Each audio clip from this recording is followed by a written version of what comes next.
Okay, Gladys, thank you very much for doing this. Alam mo yan na isa ka sa mga itinuturing kong kaibigan sa showbiz. And Thank you, um, Kuya Nels.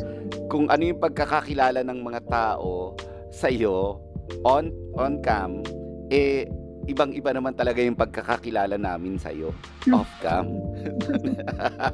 ikaw pa rin Oo, ikaw ang pa rin gulo ko talaga kasi yung ano eh, ikaw off-cam pa rin talaga yung ah, primera kontrabida for me. Wow, thank you, Kuya Nelson. Gladys, okay, balikan natin ha. Ikaw ay nagsimula as yung Little Miss Philippines. Yes, Mm-mm. that was 1984. We were the first batch of Little Miss Philippines in Itbulaga. And I must say, siguro dun talaga nag-start, Kuya Nelson, lahat. Kasi from there, nakita ko ni Tita Mina noon ng Viva Films, and then pinatawag ako for an audition for Ate V's movie. Parang first screen appearance ko yung Baby China. So Baby yung movie na, China. yes, yun ang pinaka very first parang screen test ko, ano. And ano yun eh, at ang role, anak agad ni Ate V. So actually Wow. parang special ano lang kasi sa ending lang ako lumabas doon when she went out of jail, si Baby China kunyari, si Ate V nga. As in, pinaghahalikan lang ako ng Star for All Seasons, and habang umiiyak ako because syempre, kunyari, na-miss ko yung nanay ko, ganun. So, madrama agad, ano. And then, yung first full-length role ko, with Ate V na naman ulit, ano. Ito naman yung Muling Buksan ng Puso. Again, with Viva pa rin. Ang maganda kay Ate V until now, we're still in touch. Alam mo, napaka-sweet na tao talaga ni Ate V. Hindi niya nakakalimutan, ano. Imagine, Mm-mm. kailan pa yun? 85 din, mga ganyan, 86. And nakakatuwa kasi hindi niya rin nakakalimutan yun. Tapos I was able to work with Mr. Dindo Fernando pa, imagine, di ba? Siyempre yung Wow. mga, kilala ba Institusyon nila? ito At, eh. yes, oo, award winning. Di ba sinasabi nila si John Lloyd is parang the modern Dindo Fernando, di ba? Parang ganun. Sa husay Oo. kasing umarte ng veteran actor na si Mr. Dindo Fernando. So siguro, I was so blessed to work with them at a very young age. I was only 6 or 7 years old at that time. And ang first acting workshop ko, can you believe, Kuya Nelson, is with Direk Marilu Diaz Abaya. Yung isang acting workshop na exercise, parang sumigaw siya ng, dahil nga nasa prison kunyari, di ba, ang Baby China. Sumigaw lang siya ng, Rambol! Ganyan. Ibig sabihin, magharambulan sila. So ako naman, that time, parang hindi niya ako in-instruction na anong gagawin ko bilang bata ako noon. Pero tinitingnan niya what was my initial reaction pagka nakita ko nagkakagulo, may chaos sa paligid. And I was just crying and crying because natakot ako. Yun. And then the usual na Mm-mm. magiging reaction ng isang bata, di ba? So from then on, ayun, parang masasabi ko talaga isa rin sa mentors ko si Direk Marilu Diaz Abaya because even yung eye contact, ganyan. So, yung mga ganun. Pero more on talagang kung ano yung mararamdaman mo sa bawat eksena, no? Hindi naman yung para ka ng disusi na robot, ano, na kailangan laging technical ang acting. Hindi eh. Sa kanya talaga, ko talaga, blessed ko na I was able to work with her. Kasi alam mo, Glad, ikaw isa ka doon sa mga artista na pag pinapanood ko pag masama talaga. Pag kinawawa, kawawa talaga. So alam mo yun kasi 'di ba some people would say na matapang kasi yung features ni Gladys kaya kontrabida effective siya. Pero hindi, nakita na rin naman kita doon sa mga kinakawawa ka na roles eh. And kawawa ka talaga. So ano ba to? Like parang ano ba yung sikreto ng yung pagiging effective mo as an actress?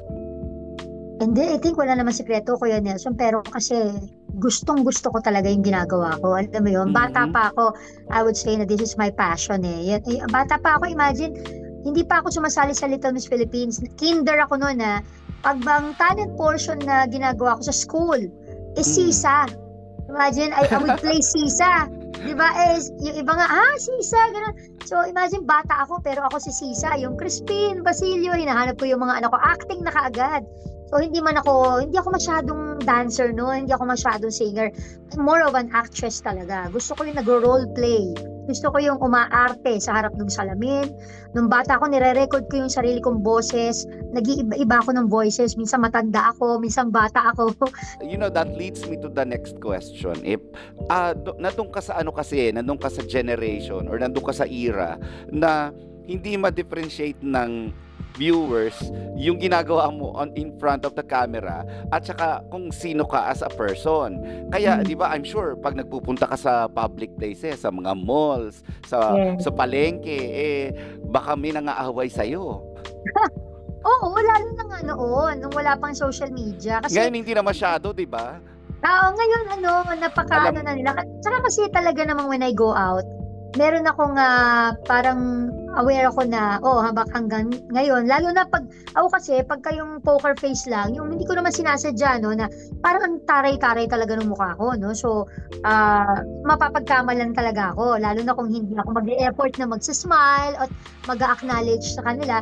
Alam ko, may ganun akong awareness, kaya, whenever I go out of the house, lagi ako may ready for them just so they know na they can approach me anytime. Kung gusto nila magpalitrato, kung meron silang gusto itanong, gusto lang kausapin, they can do that. Kasi, kumbaga, yung sa akin naman, in-enjoy ko lang masyado yung pag-portray ng kontrabida roles. Kasi para sa akin, kung i-hate nila ako, palakpak sa akin yun, no?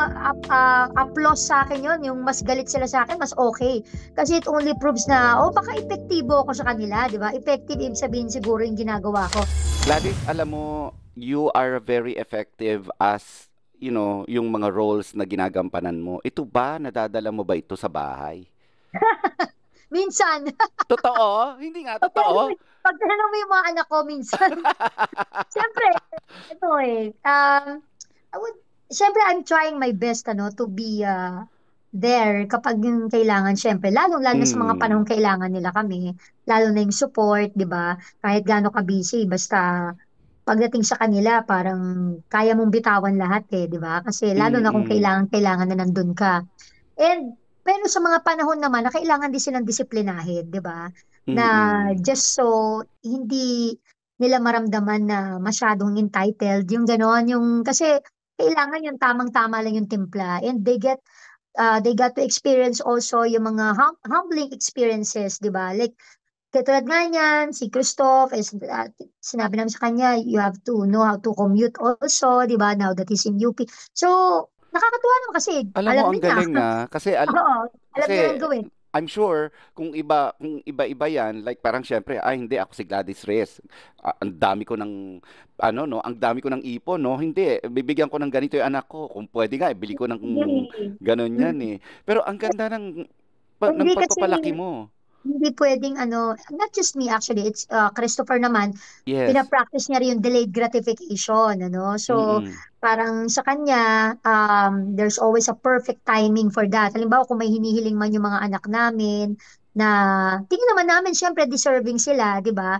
Pero Mm-mm. siyempre kung hangga't maaari na matuturuan pa sila, 'di ba, na yan naman hindi na yan necessity. Tingnan natin na sana kaya mo rin yan nang wala yan, 'di ba? Tingnan natin kung paano mo yan katulad nga nung paano mo itatawid yung sarili mo na at least bitawan mo man yan diyan, 'di ba?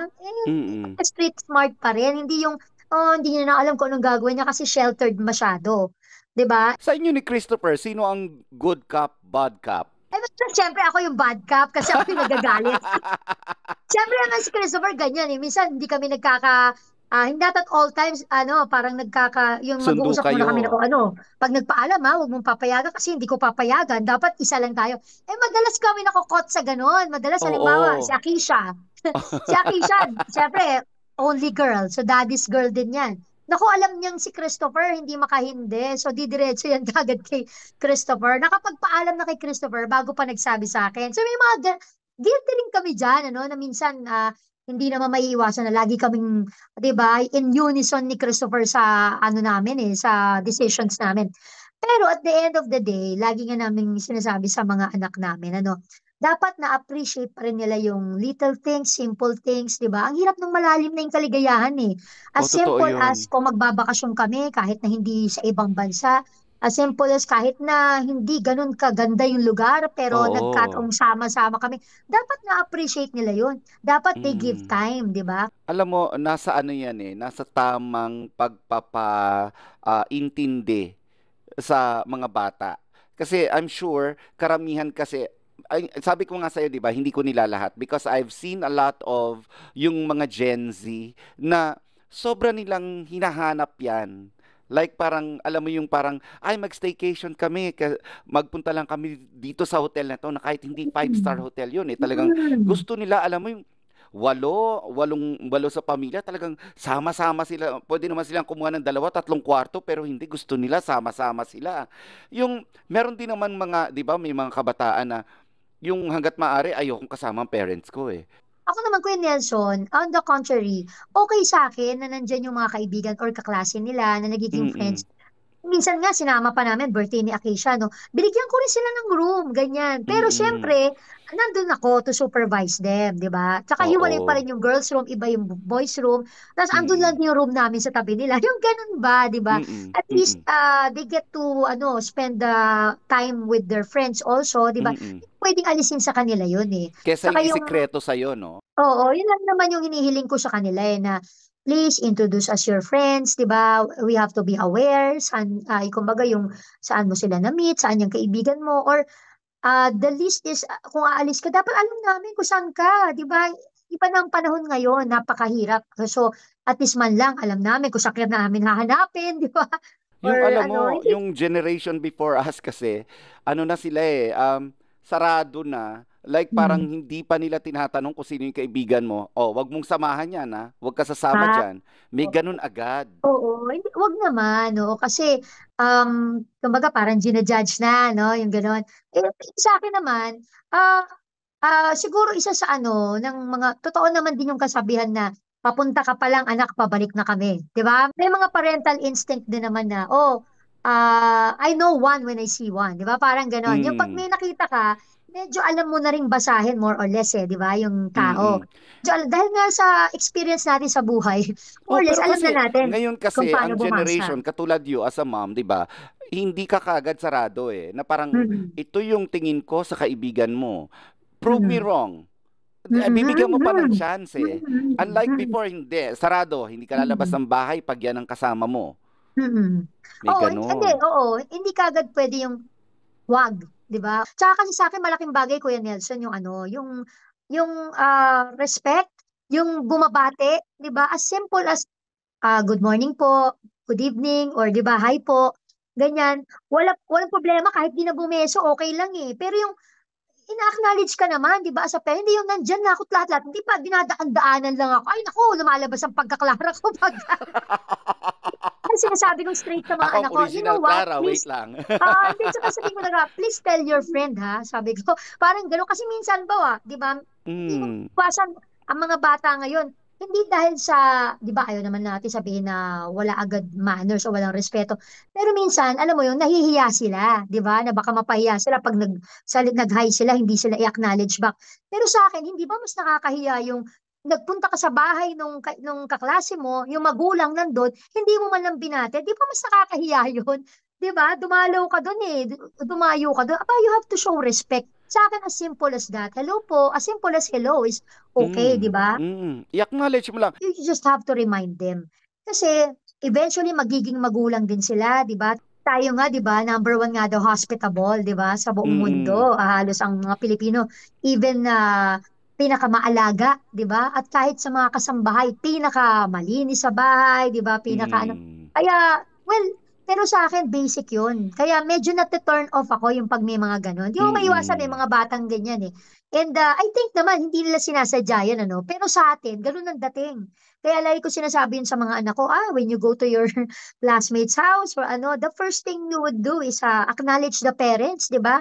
Even the kasambahays. Hindi lang parents, even yung kasama sa bahay, di ba? You would say hi to them. Oo. Pero, Gladys, how do you say na hindi okay ang isang friend ng anak mo? How do you say it to your kids? ako kasi medyo straightforward. Minsan yung, uy, tell naman your friend the next time that he comes or she comes our house or visits our house. Mm. Sana naman, di ba? I would say hi to Ate Mm. Clay, yung kasama namin sa bahay, ano. Kasi sabi ko, parang, isa pa, alam mo, sinasabi ko rin sa mga anak ko, totoong-totoo rin yun, nagre-reflect sa aming mga magulang yun eh. Di ba? Yung kung ano yung inaasal ng bata eh. Okay, Gladys, let's talk about love. Na, Alam mo, ano kayo eh, goals kayo ni Christopher eh. Sobrang goals kayo ng marami. I mean, 30 years, tama no? Tama ako. yes, so 19 years of being married and 11 years of being boyfriend and girlfriend before we got Grabe. married. So 30 Oo. years, yes. That's already a lifetime to Oo nga some eh. people. Sabi Totoo ni nga lang. nila, no, parang forever na rin talaga. Imagine mo, 30 years ng buhay mo. Eh, katulad nga, I'm only 46, ano? So, mahigit pa sa kalahati, no? Pero, syempre, it's cliche naman to ask always, 'di ba? Na parang what's the secret? Kasi 'di ba, I'm sure there's no secret, there's no guidebook kasi. Ah, ano ba talaga ay ano yung ano ninyo, yung dynamics ninyo ni Christopher kung bakit nagtagal kayo ng ganun katagal?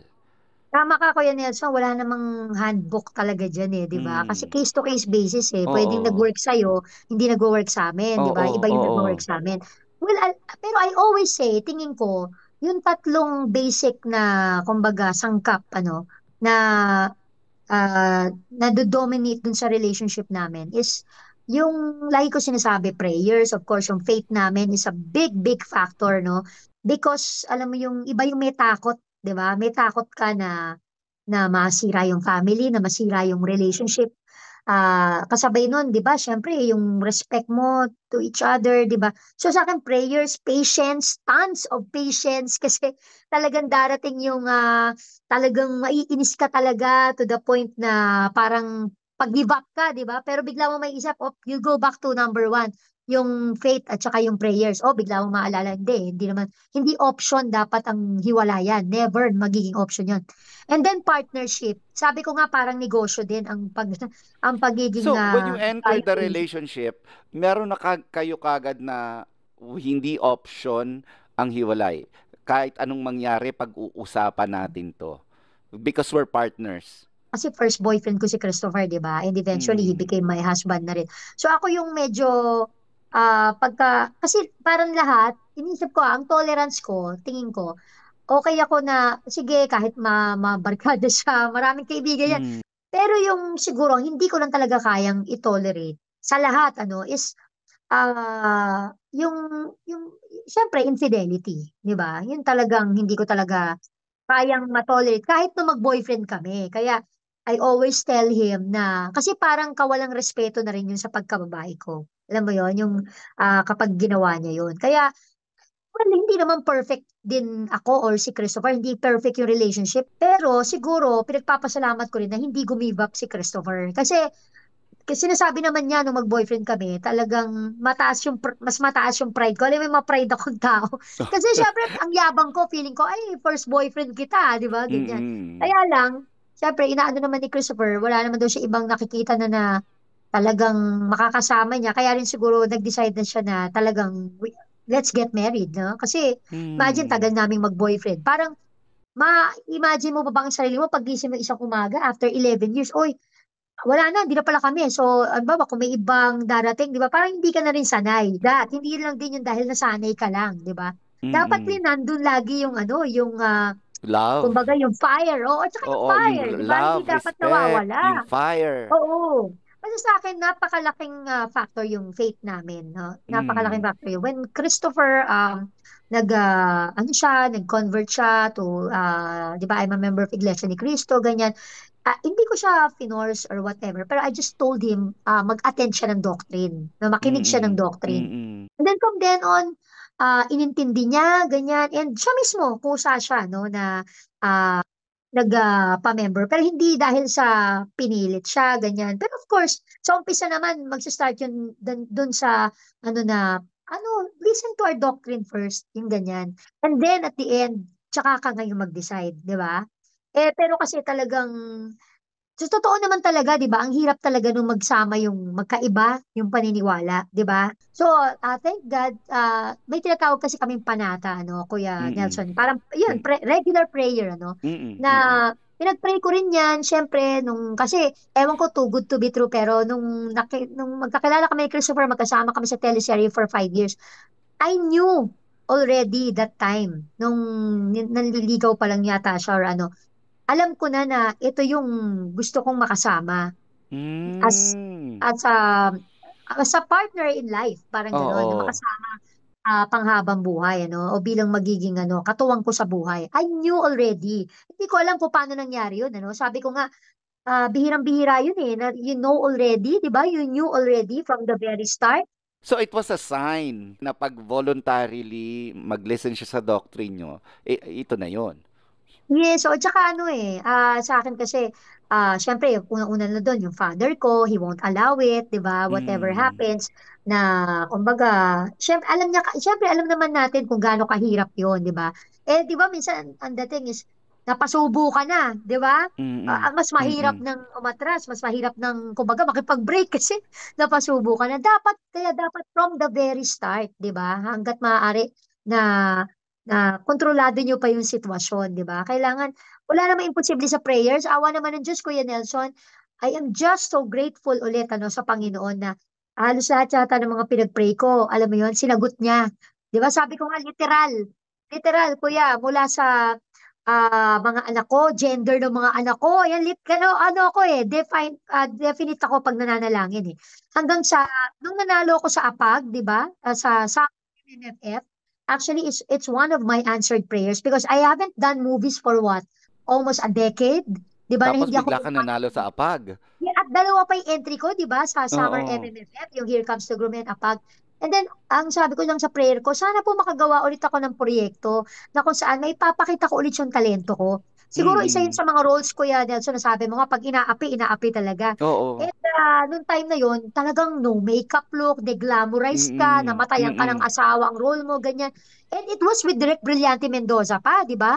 So who would have Mm. thought na an opportunity would come, di ba? Na parang, imagine mo, pinagpe-pray ko lang yun. Ito pala yun. Kailangan lang marunong kang bumasa na, oy, sinagot na yung prayer mo. 'Di ba? At bonus pa nga yun, pinanalo pa ako sa Mm. Summer MMFF. Glad, maisingit ko lang ha. I know sunod-sunod yung naging blessings mo. Pero I also know in 2021, yung pinakamatinding dagok sa'yo. Dumating yung pinakamatinding dagok sa'yo when you lost your dad.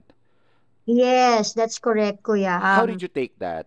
Yun ang masasabi ko talaga na parang actually, syempre, 2020, October of 2021. Kasi before that, ano na eh, ano na sa ospital yung tatay ko, in and out to sa Mm. hospital.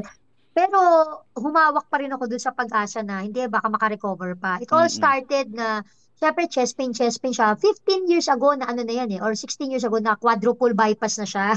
Pero Mm. kasi tatay ko talaga smoker eh. Maaga siya Mm. nag-smoke and all. Oo. Tapos hindi naman siya totally nag-quit, di ba? Talagang ano eh, eventually siningil talaga siya, alam mo, sa Mm. health-wise. Mm.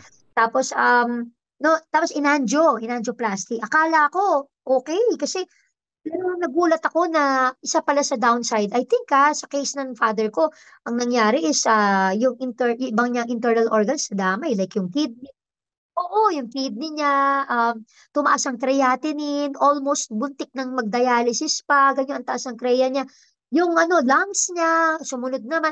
So parang, wow, sabi ko, nako, pero hindi, I didn't mind, talagang halos naging personal nurse kami nung kapatid ko ni Janice, ano, sa father ko. Nung kinuha namin yung father ko sa house, kasi siya may sarili naman silang bahay sa Antipolo, but we decided, kami ni Christopher, nung makalabas sa ospital yung tatay ko from his angioplasty, dito muna si Papa, even si Christopher. Kaya naman siguro, yun din ang isa sa minahal ko kay Christopher kasi yung pagmamahal din Mm. niya sa pamilya ko. Sabihin ko lang bibihira yan ganyan na nagpa-personal service sa magulang. Yan ang prayer ko na pag tumanda yung nanay ko, makapagbigay man lang ako ng personal service na Mm, ganon. I know, oo. 'di ba? Parang kasi ang dali-daling yung kumuha ng mag-aalaga, tapos diyan ka sa Oo. isang bahay na yan. Pero iba yung personal service eh. Alam mo, naisip ko lang ngayon. yung ginawa mo, it was also a blessing from God. Kasi, I'm sure nung when your father passed on, na, less yung guilt mo eh. Kasi kumbaga naibigay mo Mm. ng buong buo eh. Mm. Naibigay mo na parang bago siya lumisan, nabigay mo yung sarili mo. Oo, Na oo. wala kang guilt na, sana Mm. ginawa ko to, Mm. sana ganito. Oo. Ay, yung regrets, di ba, na Regrets, ano. oo. Although, alam mo, hindi mo pa rin maiiwasan yun, kuya. Sa totoo lang, sa kabila Totoo, nun, to may talaga mga ba? naisip, may mga naisip pa rin ako na, parang nagtitrace baka, teka, baka meron akong hindi nagawa. Parang gano'n. Saan ba nagkamali yung ano ko? Dapat ba ganito? May mga gano'n pa rin ako. Parang tinitrace back mo pa rin sa isip mo. Pero, or yung as simple as, syempre, ang dami ng bawal na pagkain sa kanya. Meron kasi, syempre, napakahigpit ko noon. Kasi konting makakain siya na maalat, nag-chest, ano, di ba, yung sumisikip yung paghinga. Naisip ko, kung alam ko lang malapit na pala, sana pala pinakain ko na yung gusto niya. Kaya lang sabi rin ng sister ko, paano naman ate, kung baka naman mas napaaga, 'di ba? Kung pinakain mo naman yung gusto niya, dahil doon na ospital, hindi mo rin mapapatawad lalo ang sarili mo, 'di ba? Baka isipin mo yung pa ang naging cause, kung bakit ano, 'di ba?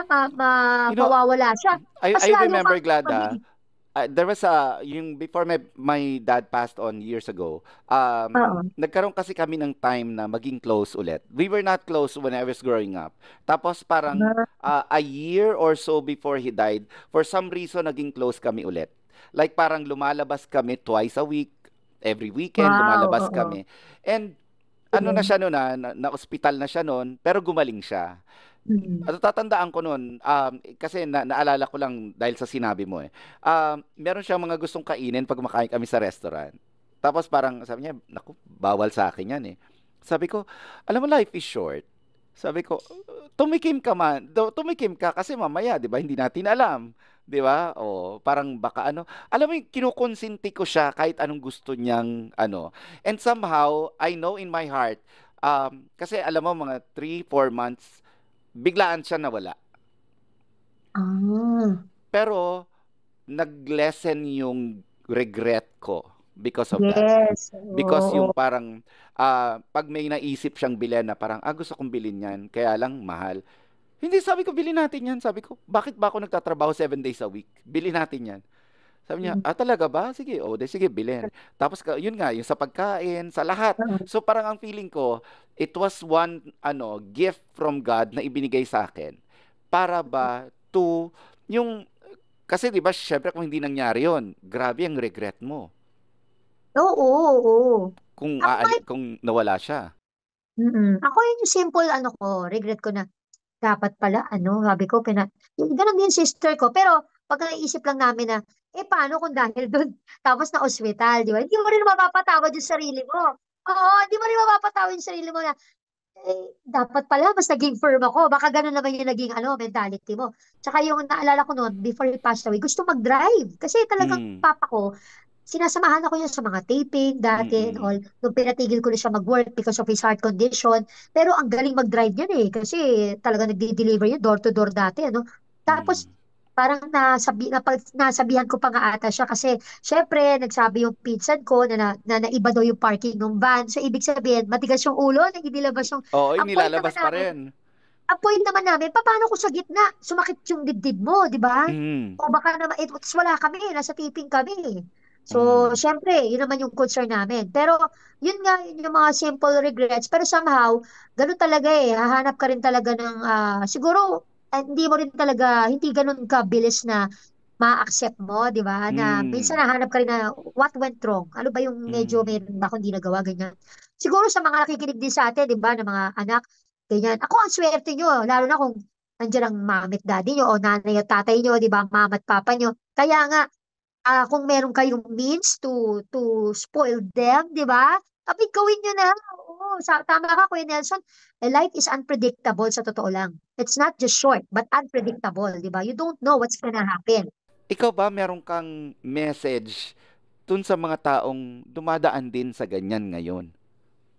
Ano, kailangan talaga pagdaanan yun eh, 'di ba? Yung sa grieving, hindi talaga pwedeng lampasan, kuya. Alam mo yung sa personal experience ko, nung time na when my father passed away, ano, nagtaka ako sa sarili ko kasi nung inano sa ako, kasi nung nilipat ko siya nilipat ko siya sa New Era Hospital, no? And then, the next day, tumatawag pala sa akin yung doktor na, Mm.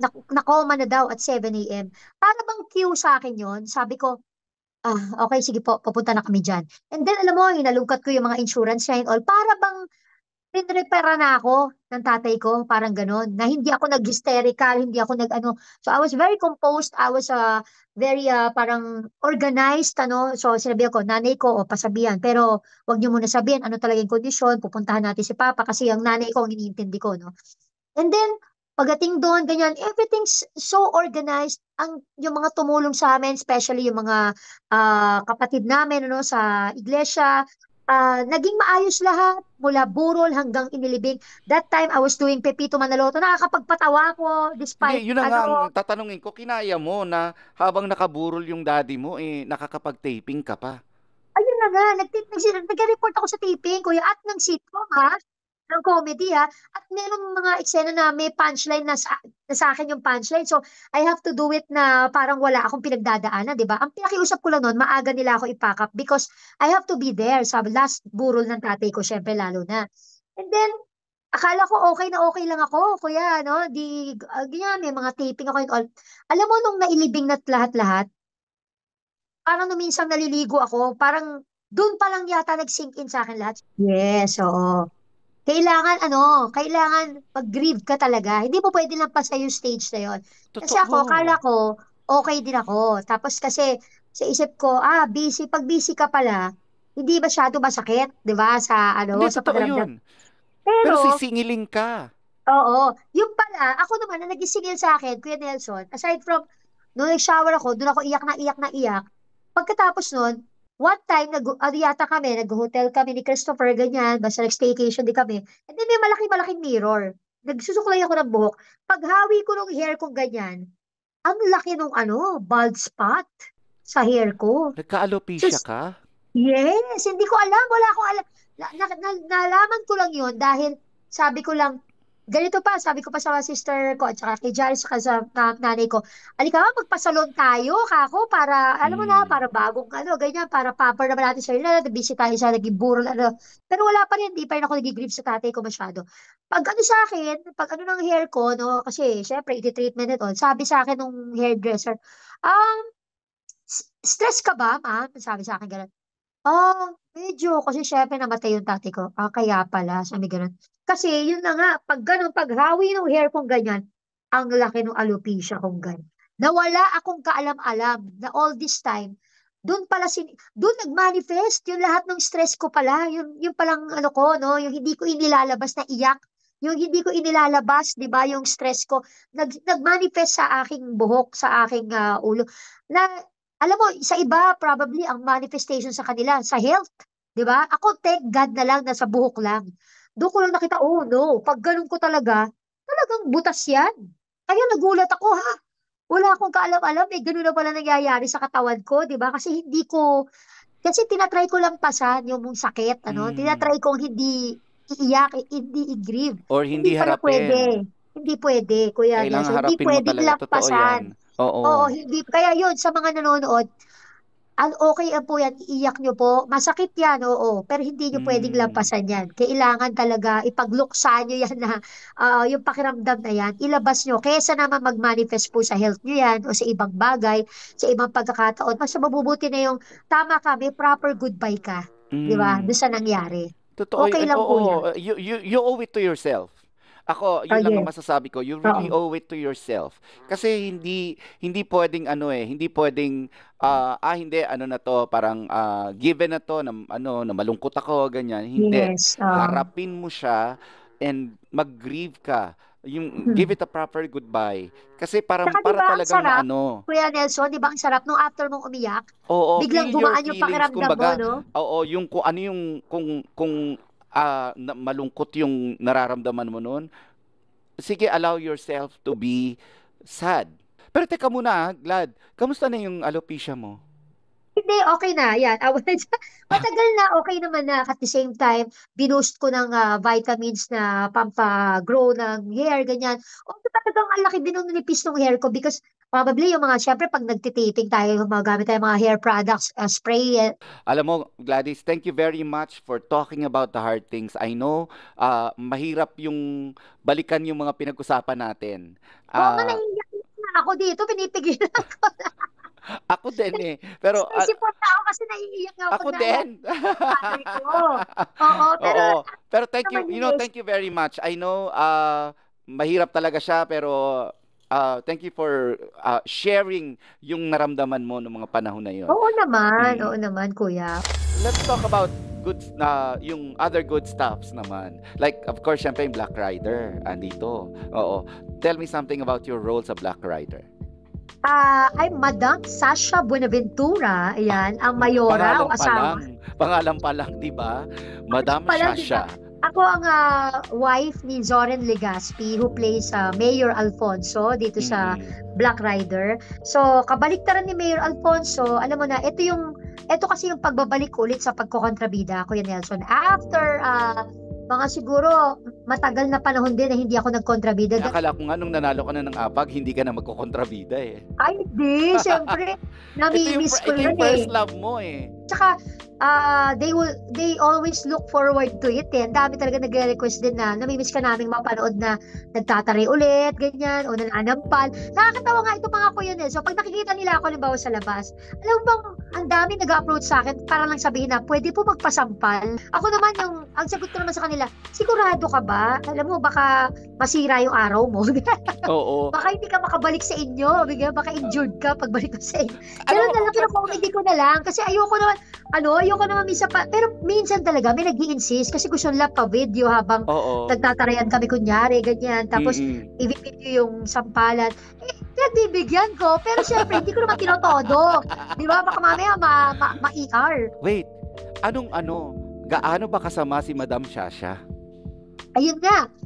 Naku, talagang masama. Kasi to the point na pati yung sarili niyang asawa, ayun ang abangan nila. Kung ano yung gagawin ni Madam Sasha sa sarili niyang asawa. So Ay. imagine mo hindi na niya sinasanto kumbaga sa term na no. Kahit sarili niyang asawa kaya niyang taluhin, 'di ba? Para lang sa kapangyarihan, para lang sa power, ika nga. So yun ang isa sa abangan nila kay Madam Sasha Buenaventura Marami ka sa bang Black masasampal Rider. dito?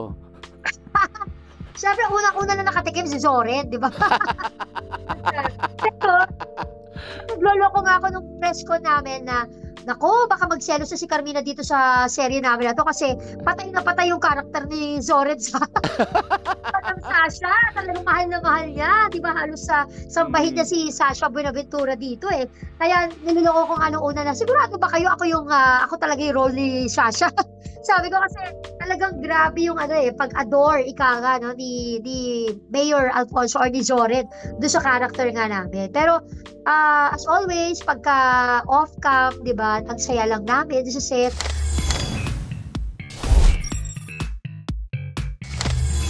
Glad, before I let you go, kasi I always end this podcast by turning the tables around. I will allow you to one question na sasagutin ko. Any question Okay. that comes to mind. Kasi si Black Rider, known siya bilang tagapagtanggol, di ba? So, siya vigilante, pero ibig sabihin, ang top niya, goal is maipagtanggol yung mga naaapi. Ikaw, Kuya Nelson, sa'yo, sa buhay mo, sa tingin mo, sino yung maituturing mo na pinaka-Black Rider mo? Okay. Na savior mo, kumbaga. Ganyan, lagi. Kasi alam mo, sa totoo lang, ang tingin ko kasi sa sarili ko, Black Rider eh. Kasi ayoko talaga yung I don't like May naagrabyado. may naargabyado. Ayokong yung tinetest yung system. Ewan ko, siguro it's probably sa utak ko na ayoko na yung pagmali, mali. Na parang I know in the past, maraming beses akong na brand na bully. Because kasi grabe ako magsalita eh. Pag nakita kong may mali kang ginagawa sa sistema, sasabihin ko sa'yo at wala akong pakialam kahit masaktan ka. Kasi sistema yun eh. Hindi namin ginagawa yan, hindi natin dapat ginagawa yan. Kailangan baguhin mo yan. So, ganon. So, alam mo yun, So you consider yourself as Black Rider oo, also? vigilante ako na hindi naman ako nananakit ng ano no, ng physical. Minus yung action scenes. Minus yung action scenes. Hindi ko kaya yung action scenes na yan. Pero yun na nga, trinay ko na wag makailaman, hindi ako makatulog. Alam, may pagkapareho tayo sa aspeto niyan. Ako naman, talagang minsan pa-involved din ako kahit na hindi ako mismo yung...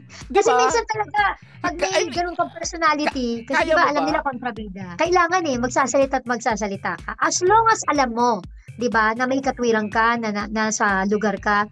Siyempre, hindi naman sa lahat ng pagkakataon, ang importante, marunong di tayo tumanggap pag mali tayo, di ba? Hindi, totoo Pagka yun. nakagawa rin tayo Ako ng mismo yung shortcomings. magsasabi na mali ako mismo yung magsasorry. Ako yung magsasabi talaga na, uy, paumanhin. Okay lang yan, Kuya Nelson, tama yan. Keep it up. Dapat talaga, oo. Ilan lang naman tayong Black Rider. Oo, yan, oo. Tayo mga Black Rider sa buhay ng mga kaibigan natin. Gladys, thank you very much. Thank you for sharing a lot. Oo, Pero thank you for sana po, ayun, hihingin ko rin po yung suporta ninyo. Black Riders Weeknights. Ayan, Monday to Fridays po, pagkatapos ng 24 oras.